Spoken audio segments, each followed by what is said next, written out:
but I work in Milan at San Raffaele Hospital. And really today, the focus, before telling you about the topic of the webinar, is to discuss about the future of JAKs.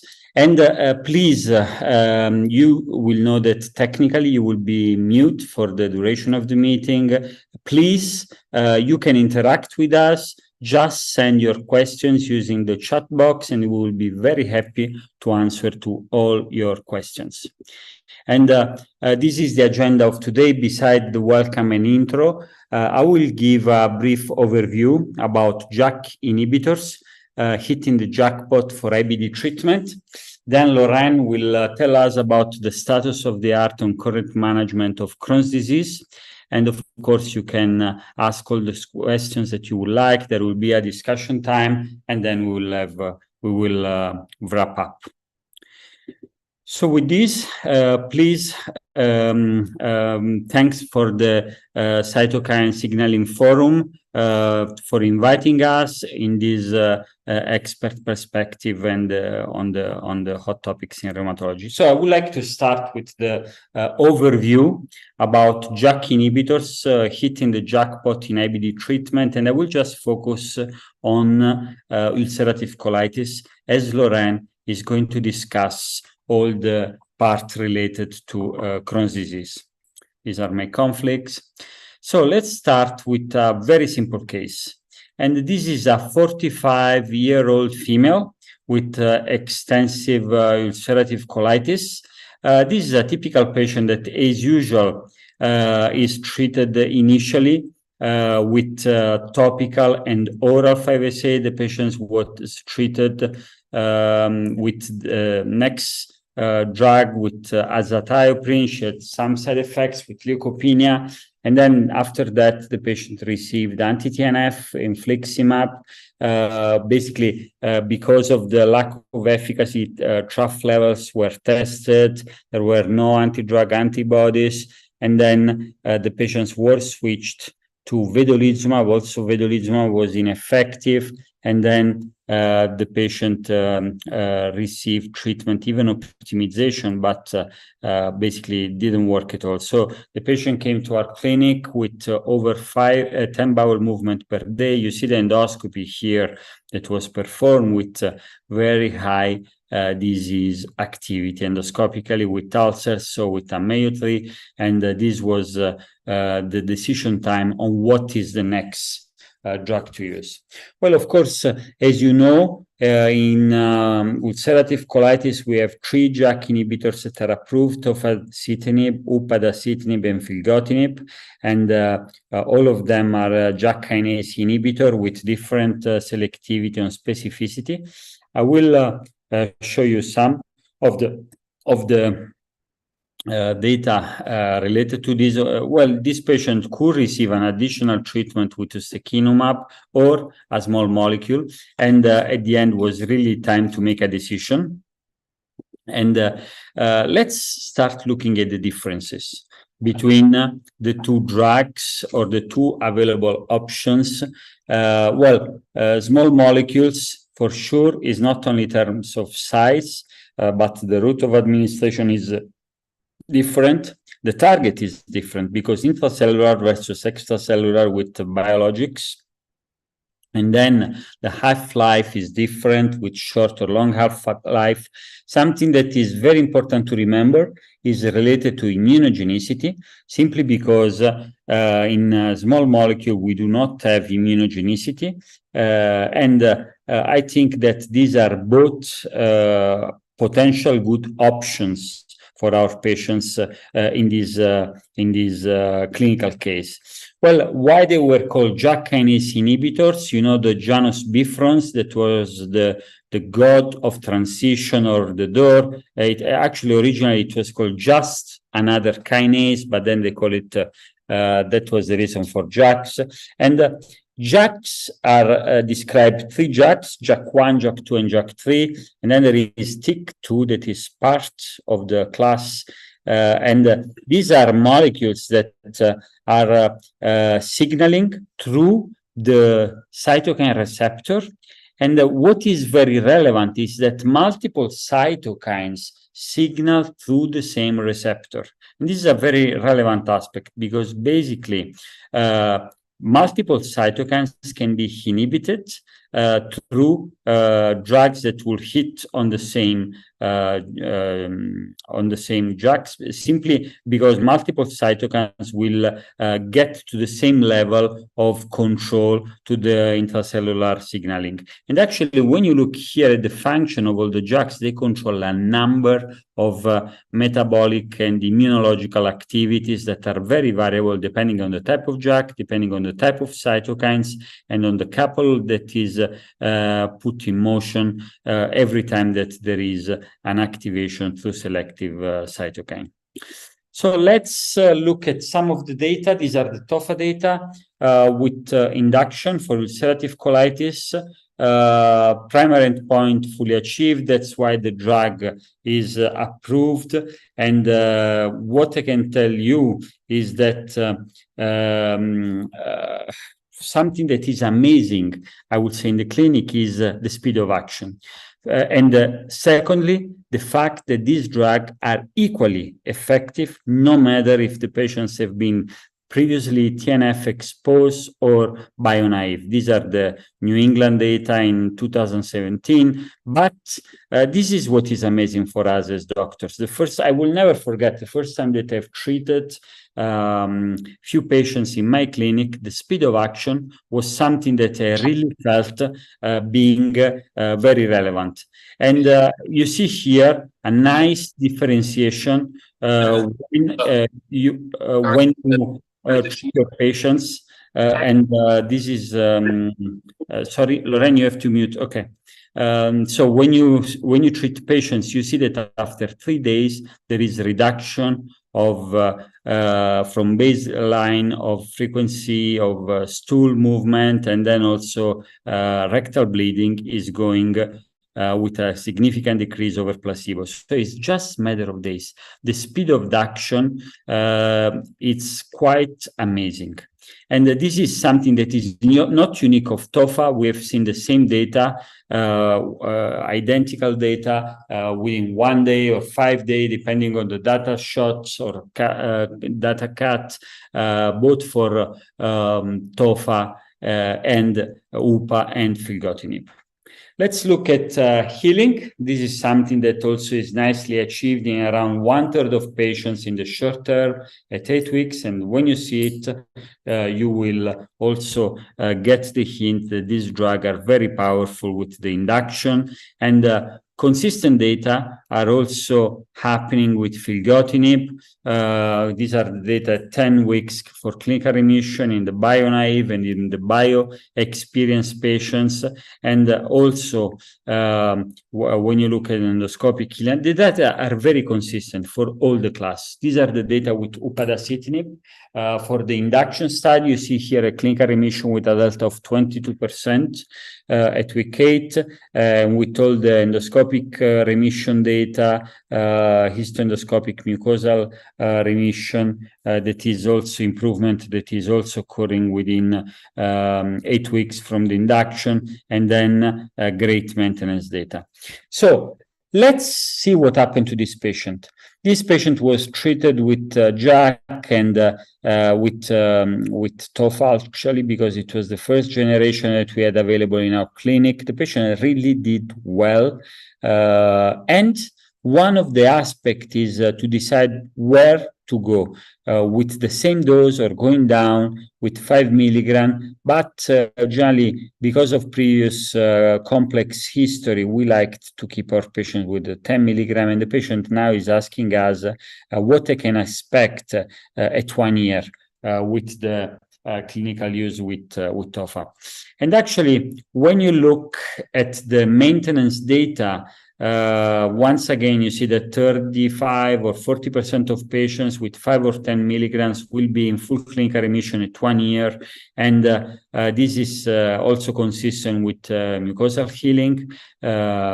with both doses highly superior to placebo, with very nice and differentiating delta, and the same is happening with steroid-free remission at both time points. So this is consistent also with filgotinib. You see here that Filgo 200 is giving a delta of 26% over placebo at 1 year in patients with moderate to severe ulcerative colitis, and also with upadacitinib, same type of data, very robust with a 50% clinical remission rates with the highest dose, but also with the 15 milligram around 40%. So this is really hitting at best the remission rates of our patients.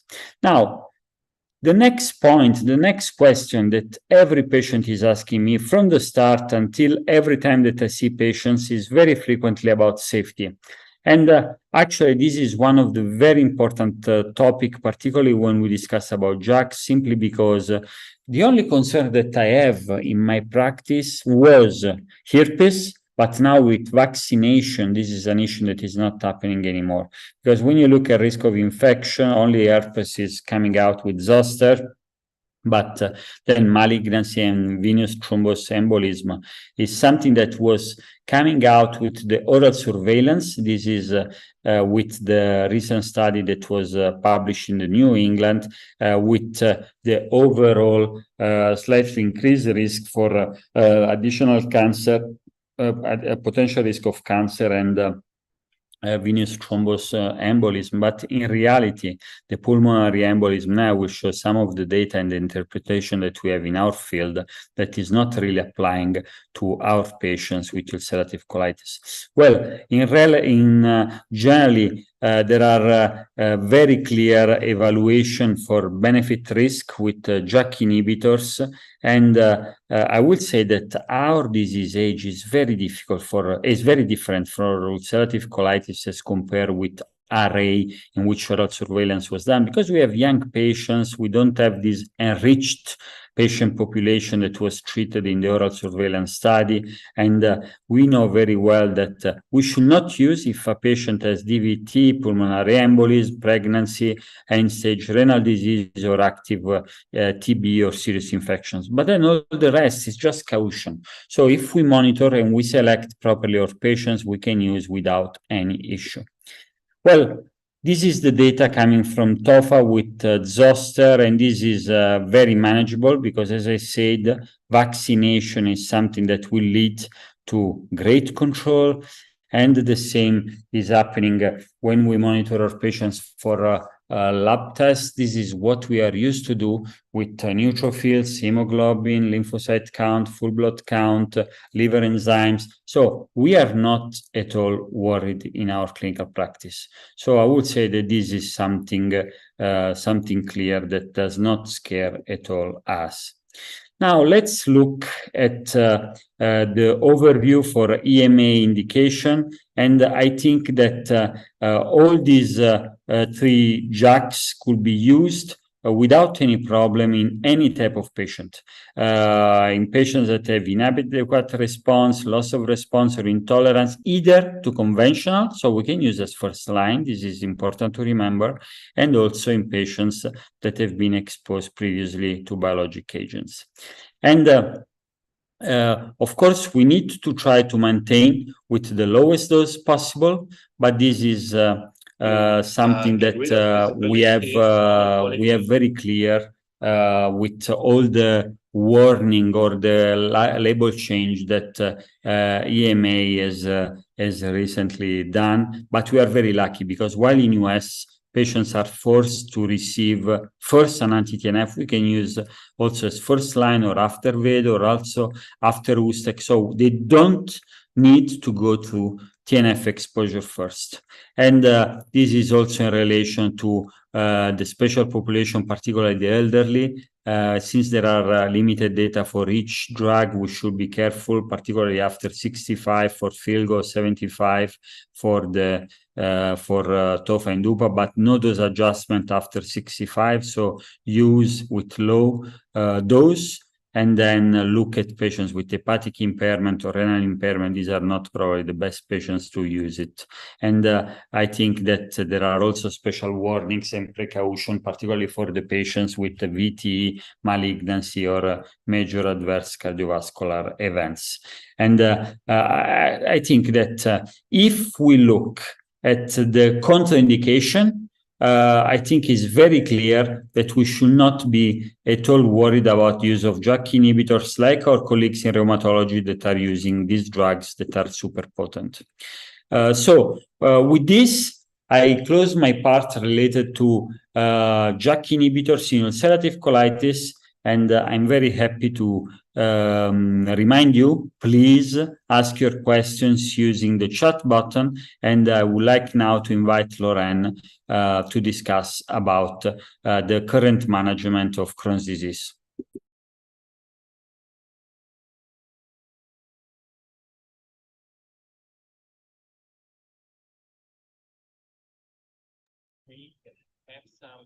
Lorraine, are you there?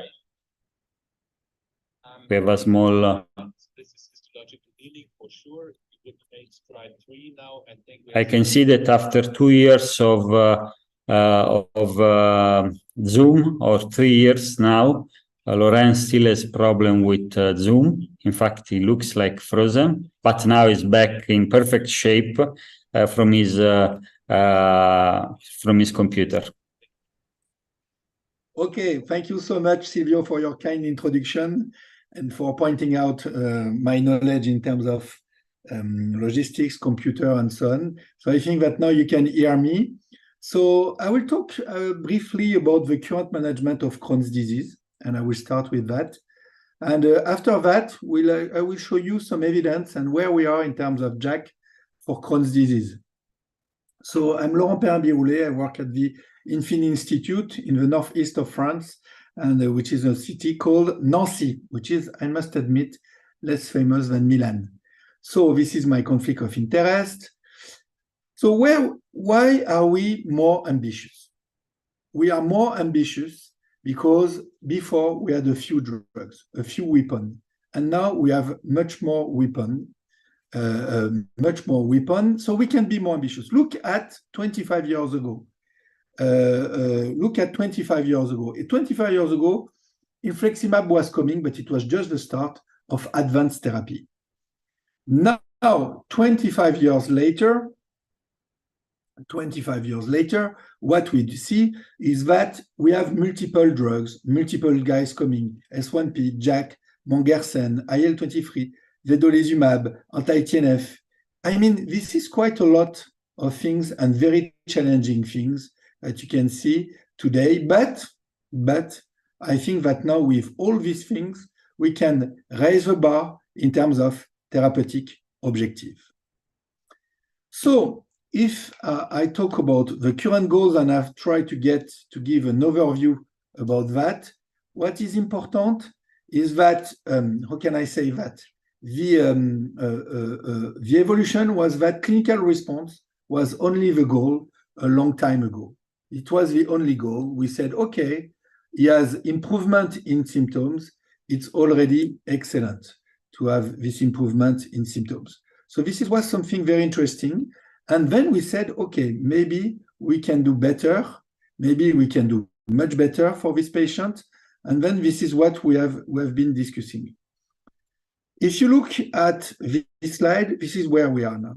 We are very, very, very, very, very ambitious.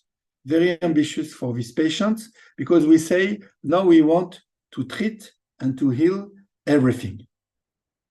But what has changed our mind is that when you look at azathioprine versus therapy or combination, is that with azathioprine, you cannot really change the course, the disease course of a patient. This is now quite clear. If you look at this slide, look at that. Crohn's disease, early Crohn's disease, anti-TNF, complete endoscopic remission, less than 20%. So it's very, very, very, very low. If you look at the next slide, this is what we want to achieve. We know that we want disease duration, we want disease modification, we want to decrease inflammation, we want to prevent bowel damage, and so on for this patient. When you look at what we want to prevent, it's mostly bowel damage for this patient, because if you look at bowel damage for this patient, what is very important is that 1/2 of the patient will develop bowel damage. Half of the patient with CD will develop bowel damage at 5 to 10 years. What we want to achieve, I think what we want to achieve is very clear, is that we want an early disease control to change the course of CD, to treat inflammation, to prevent bowel damage, and to prevent disability. Early administration of azathioprine has failed, and I showed you that deep remission is very, very difficult to achieve when you use azathioprine in an early Crohn's disease. What we could say today is that more important than early disease control is tight monitoring. And this is what we have learned from the CAM study, from many other things. This is something very, very, very, very important. If you look at 100 years ago, what is very important is that Burrill Crohn by himself said that Crohn's disease is a destructive disease with bowel damage. And now we know that. And importantly, we know that endoscopy is not the ultimate therapeutic goal. Maybe it's transmural healing, because even when you have mucosal healing, you can still have some transmural lesions. If you look at endoscopy versus transmural healing, what did we observe for this patient? And I think it's something which is very important. If you look at what we can observe for this patient, look, if you achieve endoscopy versus transmural healing is better. You will have less surgery, less hospitalization, less need for therapy escalation, and so on. If you look at calprotectin, it's exactly the same. You can decrease, lower the rate of calprotectin. If you lower the rate of calprotectin, then you can capture deep remission and transmural healing. So if you want mild mucosal healing, you will have maybe 200, 250. If you want a deep healing, you need almost a normal fecal calprotectin. Why is it so important for this patient to do that? Why is it so important? Why is it so important for this patient? Can you hear me? Or can you hear me well? It has changed. Yeah. Okay. So if you look at this patient, what is important is that we cannot predict the disease course. So this is much better. This is much better to do what? This is much better to do a tight monitoring, because it's impossible to predict. If you look at compliance with fecal calprotectin, with the fecal calprotectin test, you see that it's quite low for this patient. It's very, very, very low. So calprotectin at home, you have to explain. Patients have to understand, otherwise the compliance will be low. What we have to do is probably self-monitoring of calpro at home. And interestingly, recently, we could show that you can double the adherence rate to calprotectin test thanks to the Nancy virtual clinic experience by doing calprotectin at home. But now it's time to talk about JAK in Crohn's disease. And I must say that it's very simple, because there is only one JAK. Only one JAK. In UC, you have free JAK, as said Silvio. In CD, you have only upadacitinib. So, strike 2, this is what you want to achieve. And interestingly, in the modern IBD trials, what I like very much is that, for instance, with a drug with UPA in CD, you could achieve all target, reach all targets. If we talk about first the induction study, so you had the U-Exceed study and the U-Excel study, so in terms of induction, and you have the U-Endure for maintenance. This was a phase 3 program leading to drug approval. What is important, if we talk first about UC-Exceed, so first of all, there was an early steroid tapering. We could discuss it, but I think it was something very interesting. But at the end of the induction, we could show there was a randomization. This was a classical study design used at this time with a 2-1 randomization. What we could find in this patient is that, first of all, in terms of baseline characteristic, I would like to remind you that all patients had failed anti-TNF. All patients had failed anti-TNF. If you look at the data, if you look at clinical remission, so just at week 12, the end of the induction, what do you observe is that you have a 20% difference between these patients. If you look at endoscopic response, which is more objective, you see that you have 35 versus 4%. It's a 31% difference between the two arms.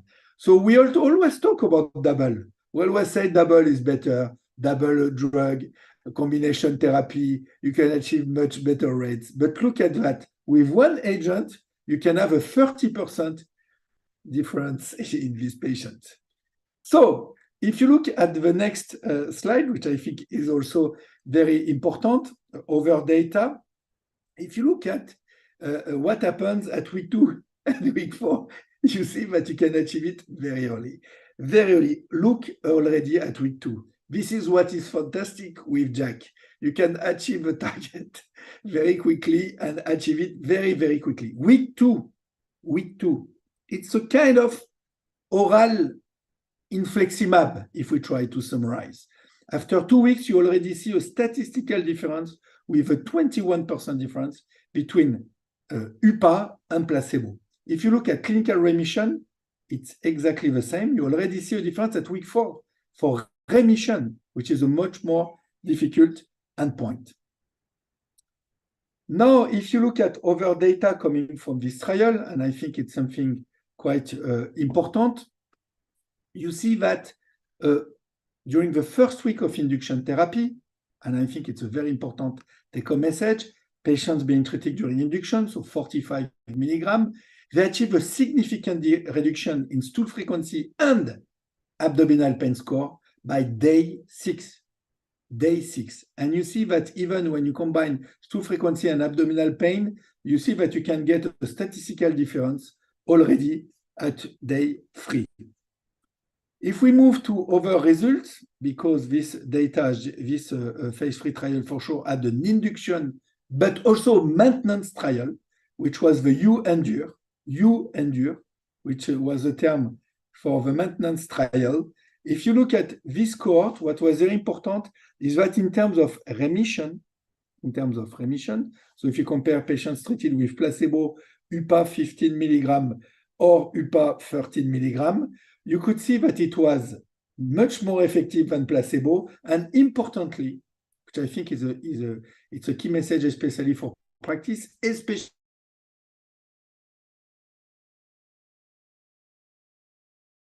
than 15 milligrams.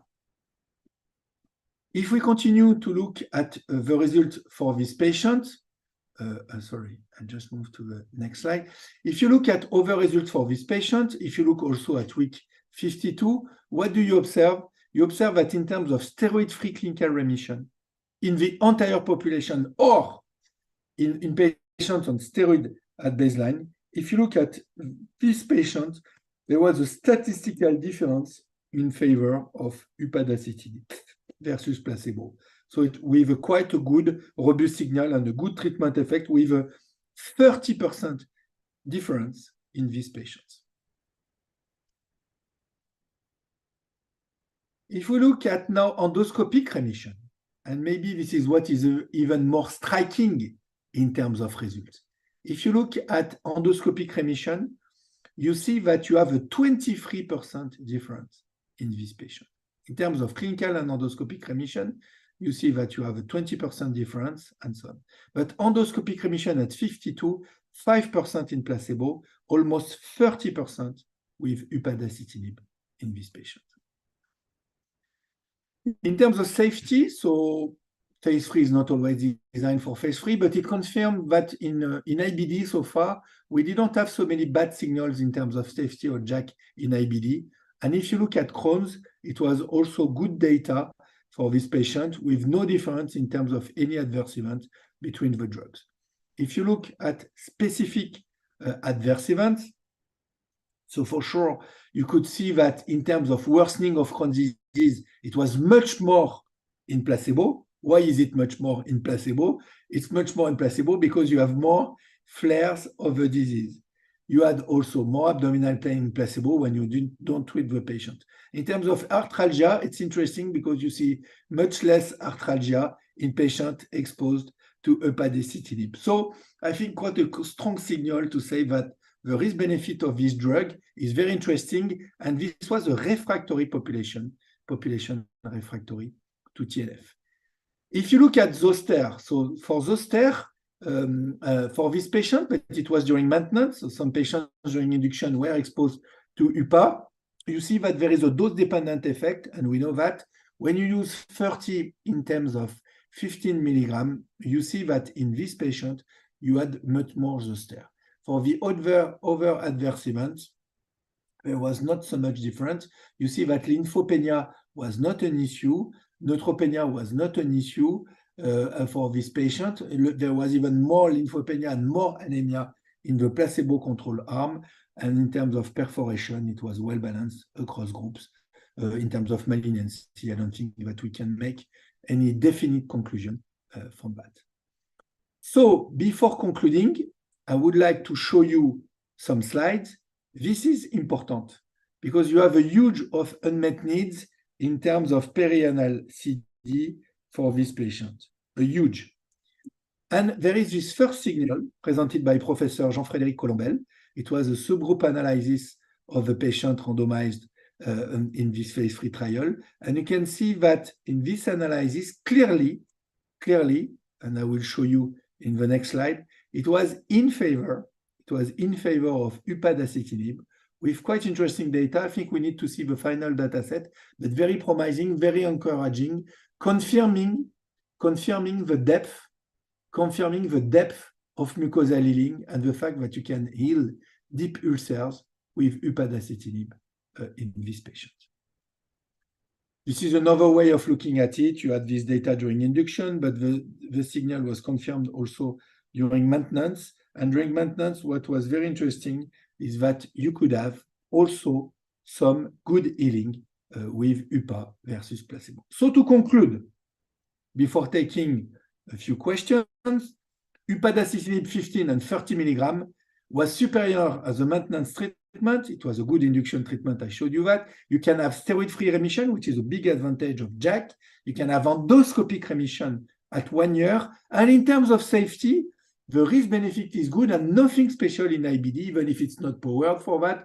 We need to have long-term data, much more patients and so on. But still, this reflects what we see in practice. You can see some zoster, but overall, you can treat this patient with quite a good risk-benefit ratio.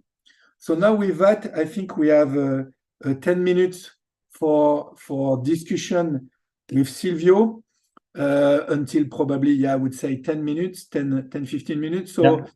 So Laurent, just a quick question. In your practice, where do you position JAKs for patients with Crohn's disease, considering that now recent data, actually you have released the data with risankizumab being the best drug after anti-TNF?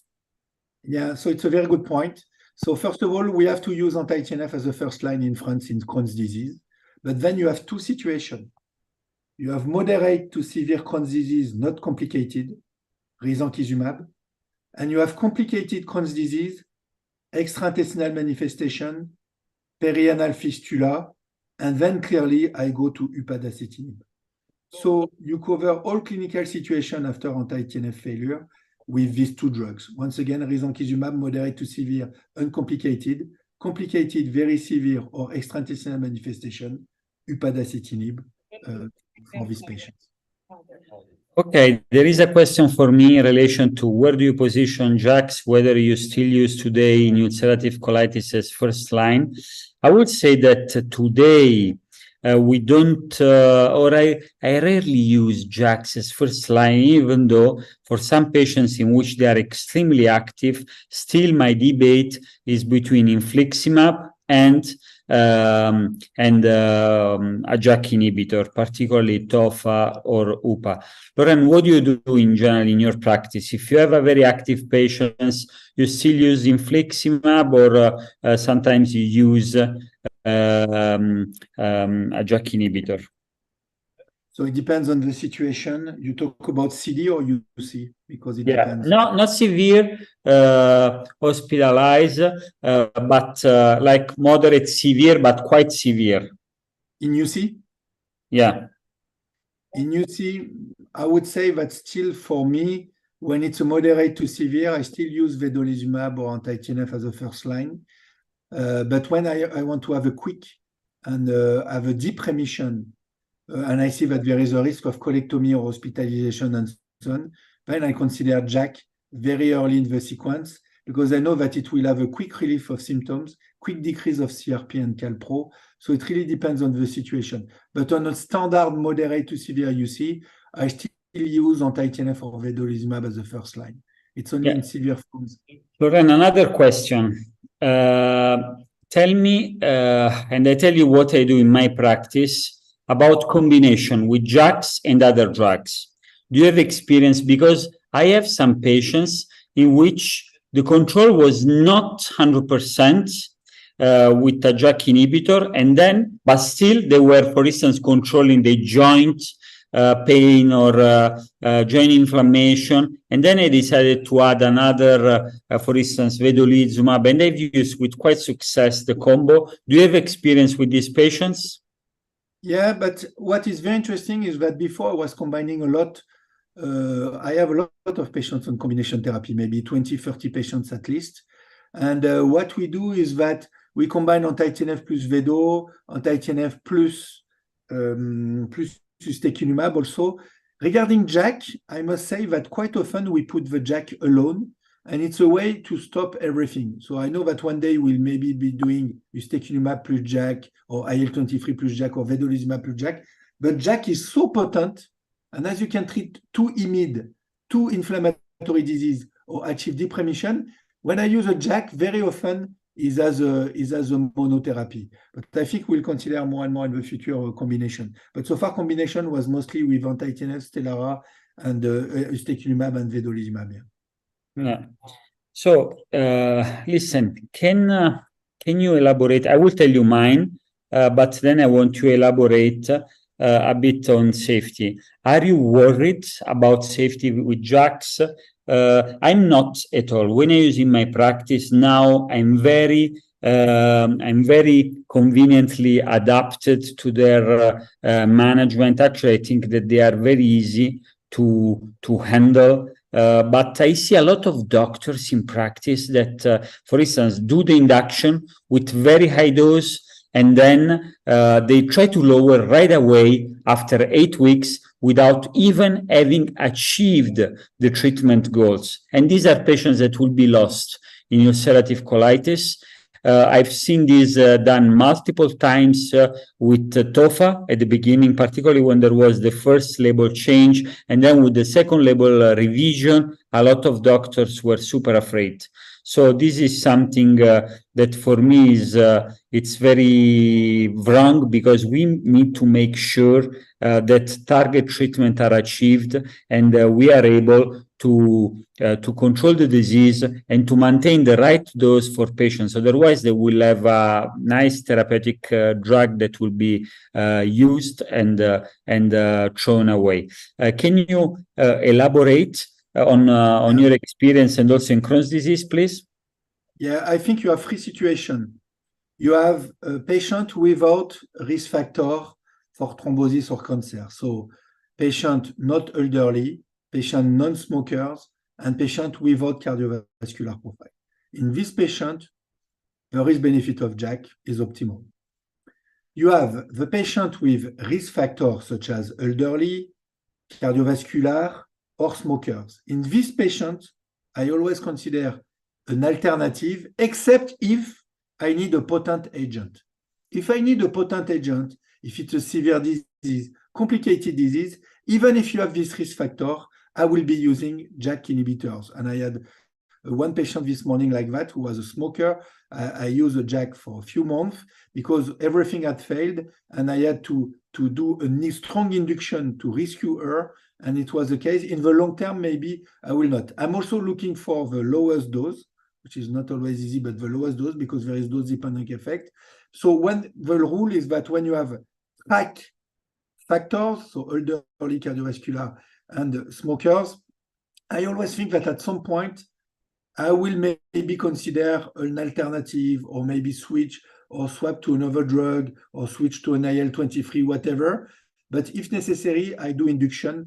Also because I know that induction for a few weeks is probably without any risk. In the long term, I like to use the low dose and use it as a long term in patients without the risk factor for malignancy and thrombosis.